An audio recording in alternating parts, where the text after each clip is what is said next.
Well, it's fascinating. CULedger started as a research to action project, which was really to establish, was there a use case for blockchain that could actually have value? And the original observation was that it could actually help fraud for back office call centers. So that was the original incubation. What quickly became apparent, though, was that in this digital economy, the number of intermediaries that are between a credit union and their member continue to just grow and grow and grow. And so the ability of distributed ledger to help connect that one-to-one peer-to-peer relationship, to put that credit union back directly in the relationship with their member, is a fascinating opportunity. So for us, what became as a research action actually to a business model is a great opportunity. Now, we call it a CUSO, Credit Union Services Organization. And what's unique about our business model is we're profit-minded, but we're not profit-motivated. So as a credit union, we're cause for good, we're non-profit in nature. So our good is to drive value back to that member, whether it be a better loans, better rates, whatever the service may be, and not for just basically commercial value. So for us, the technology to drive back that one-to-one relationship between the member and the actual credit union is really the power. So if you think about our average member, it's not necessarily the high net worth customer that a large retail organization might be attractive. We are for all members. And if you think about the topic of financial inclusion, those are the customers that we actually want to serve. And so for our passion is being able to identify them and to be able to provide the services that they actually want for a better life. And so the passion for us is how do we allow this technology to actually help bring them better services, opportunities, whether it be rates, deposits, etc. The second part is most people don't realize our members are actually our owners. If you're a credit union member, you're a shareholder. You're actually an investor owner. So for us, being able to improve their quality of life is actually something we're very passionate about.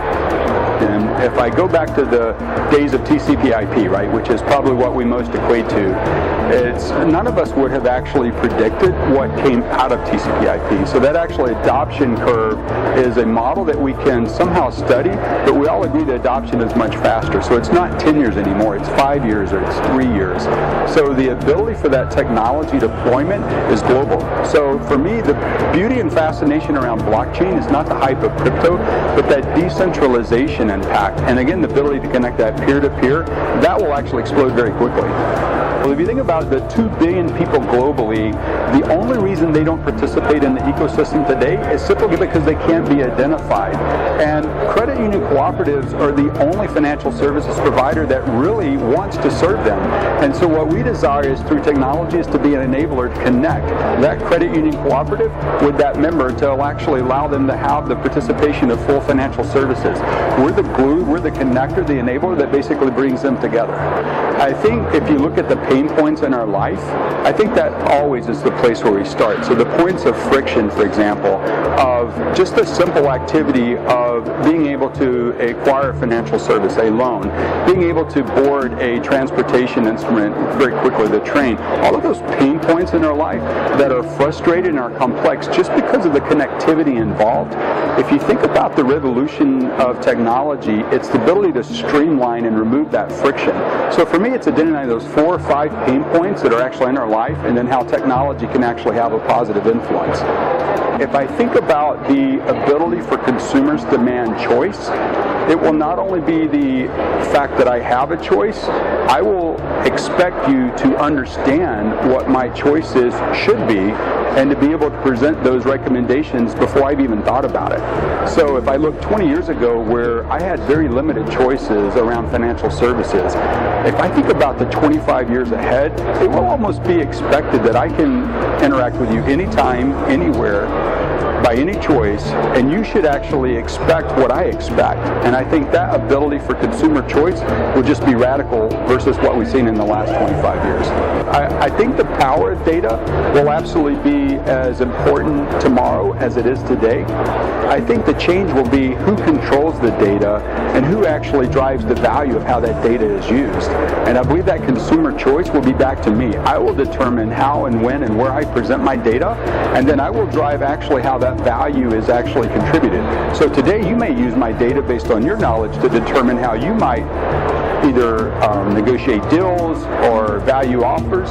In the future, I will determine who, where, and how my data is used to drive that value. If I think about blockchain in the basic sense, it's a protocol, right? So it's not a standard as you would think about some of the other, digital economies. It's a protocol. But the real power is the decentralization and the immutability. And so if I think about all the permutations that may come, it could be hash graph, whatever the evolution may become. So it's not just about blockchain, but what distributed ledger actually can become and will become. 10 years ago, the Virginia Credit Union League partnered with the European Coalition of Cooperatives and established a sister city relationship of Richmond, Virginia and Estonia. And as we all know, Estonia now has become the global example of a fully digitized city. Our desire in partnering with Blockchain City is to help the awareness of what happens when a city becomes fully digitized and how wonderful the experience for consumers can become, and we want to be a part of that journey.